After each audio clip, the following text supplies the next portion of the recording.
Disability discussions with Ihoma Healthcare. Welcome back to Disability Discussions with Ihoma Healthcare. We're so glad you're here with us today. Every week we explore the stories, challenges, and realities shaping the disability community, and today's conversation is one that millions of people live with every single day, often in silence. Absolutely, Dr. Grace. Today we're diving into invisible disabilities, the conditions you can't see, but that impact people's lives in profound ways. And let's be honest, invisible disabilities are some of the most misunderstood, overlooked, and underestimated experiences in the entire disability community. It's a topic that truly needs more airtime. It really does. People often assume disability looks a certain way. A wheelchair, a cane, a visible mobility difference, maybe a hearing aid or a guide dog. But for so many people, disability is internal, sensory, neurological, or chronic. And because it's invisible, the struggles often stay invisible too, which creates a unique set of challenges. Let's start with the basics.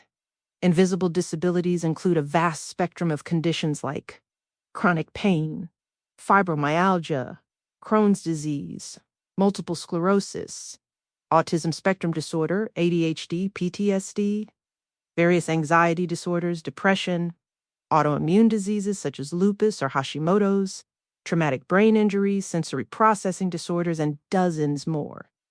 The sheer breadth of conditions is staggering. And here's the key point, Dr. Gadsden. You can't tell by looking at someone.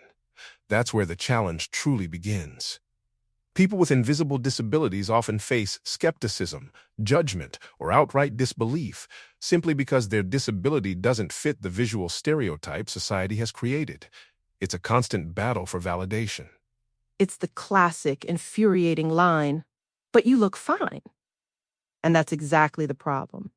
It trivializes their experience, dismisses their pain, and implies their struggle isn't real just because it's not observable by the untrained eye.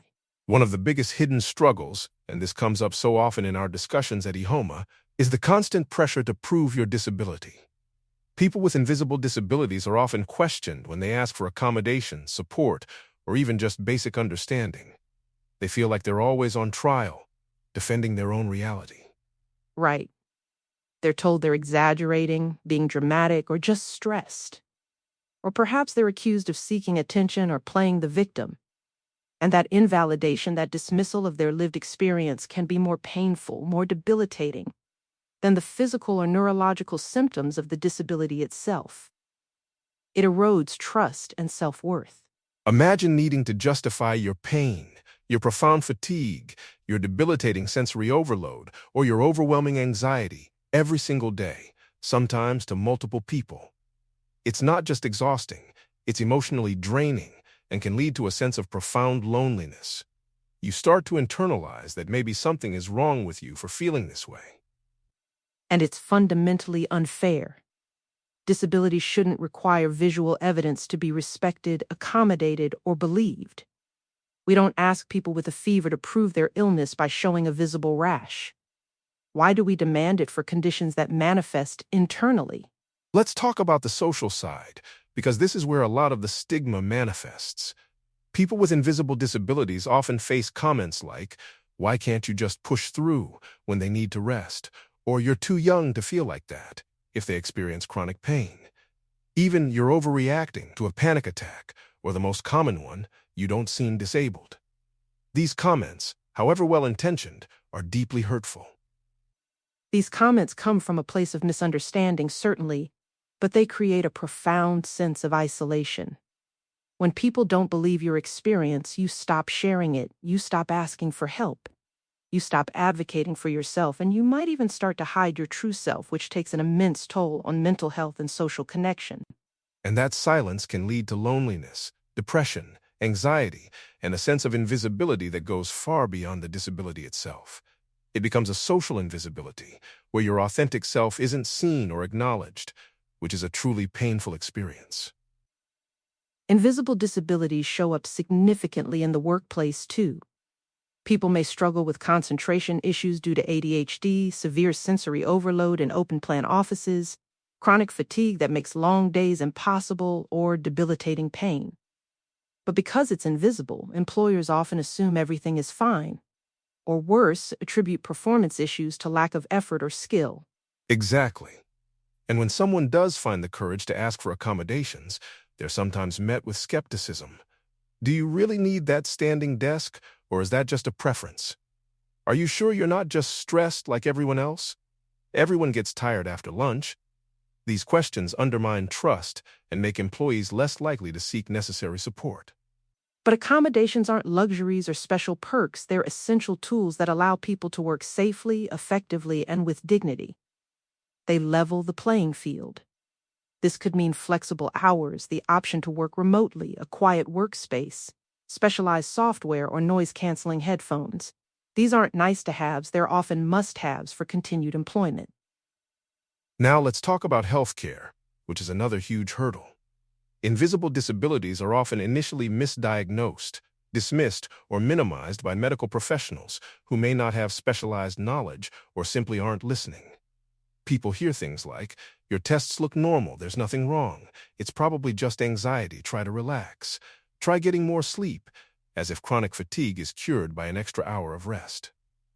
And that's infuriating, because invisible disabilities often require deeper evaluation, specialized testing, sometimes genetic, sometimes neurological, sometimes immunological, and providers who understand the nuances of these complex conditions. The diagnostic odyssey for many with invisible disabilities can last years, even decades, causing immense suffering.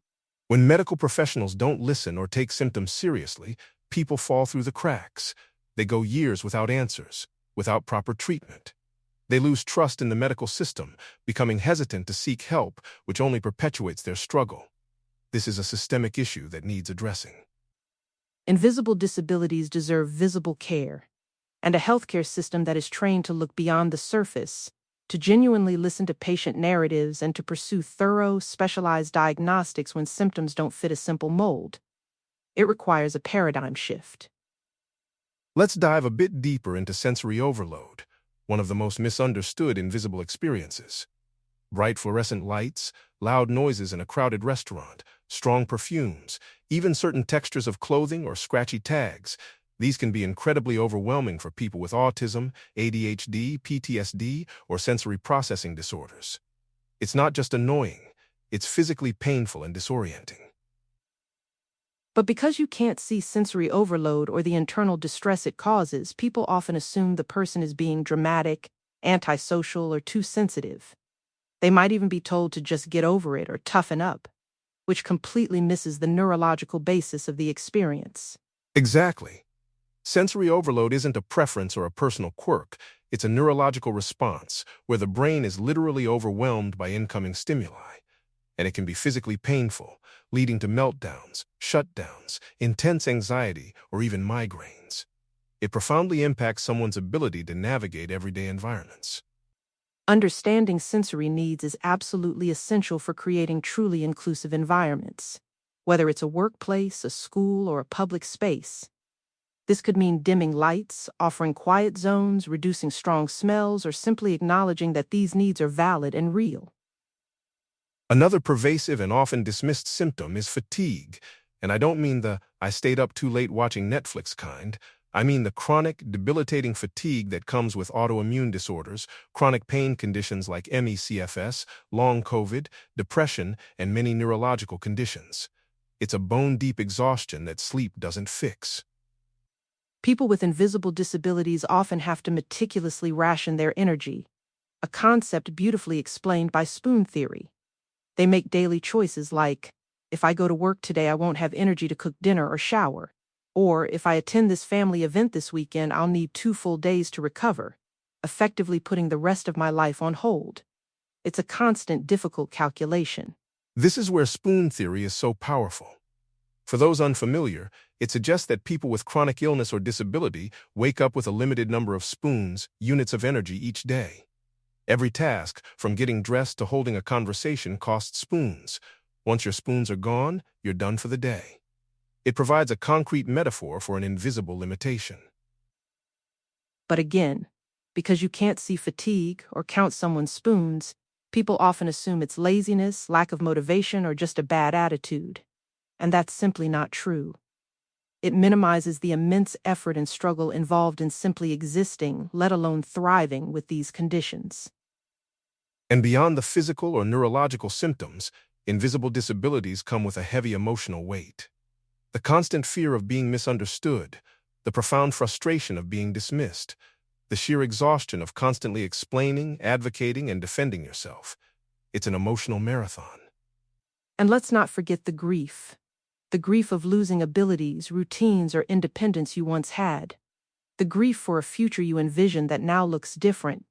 The grief of lost opportunities, or even simply the grief of not being able to do normal things without consequence. This grief is very real and often unacknowledged. Absolutely. Invisible disabilities aren't just physical or neurological. They're emotional journeys, psychological battles, and profound shifts in identity, too. Supporting someone means acknowledging all these layers, not just the observable ones. So, Dr. Grace, what do people with invisible disabilities actually need? What's the takeaway for our listeners today? They need belief, first and foremost. They need understanding that is not contingent on visual proof. They need accommodations without interrogation or judgment. They need environments, whether it's a public space, a workplace, or a doctor's office, that support their sensory, emotional, and physical needs without them having to fight for it. And perhaps more importantly, they need people to stop saying, "You don't look disabled. It's all in your head. You're being dramatic. You're fine." These phrases are incredibly damaging and invalidating. Instead, we need to actively start saying, "I believe you. How can I support you? Thank you for trusting me by telling me this. What do you need right now? Is there anything I can do to make this easier for you?" These simple shifts in language can make a monumental difference. We can all do better by listening more attentively, judging less harshly, and recognizing that disability doesn't have one look. It's a diverse, complex human experience. Education and empathy are our strongest tools here. We can advocate for accessible workplaces that truly embrace flexibility, for sensory-friendly environments in our communities, for flexible policies in schools, and for healthcare systems that take invisible disabilities seriously, investing in research and specialized training for providers. And ultimately, we can foster and create communities where people don't have to prove their disability to be treated with dignity, respect, and compassion. A community where everyone feels seen even if their struggles aren't. Invisible disabilities may be unseen, but they are deeply felt, deeply lived realities. And the struggles people face, socially, medically, emotionally, and professionally, deserve not just visibility, but profound respect, genuine understanding, and proactive support. Thank you for joining us for this essential episode of Disability Discussions with Ihoma Healthcare. We truly hope today's conversation helps you see invisible disabilities with clearer eyes and a more compassionate heart, inspiring you to be a better ally. Please share this episode with friends, family, and colleagues. Keep the conversation going, and remember, just because you can't see a disability doesn't mean it isn't real, valid, and deeply impacting someone's life. Absolutely. Your belief makes all the difference. We'll see you next time.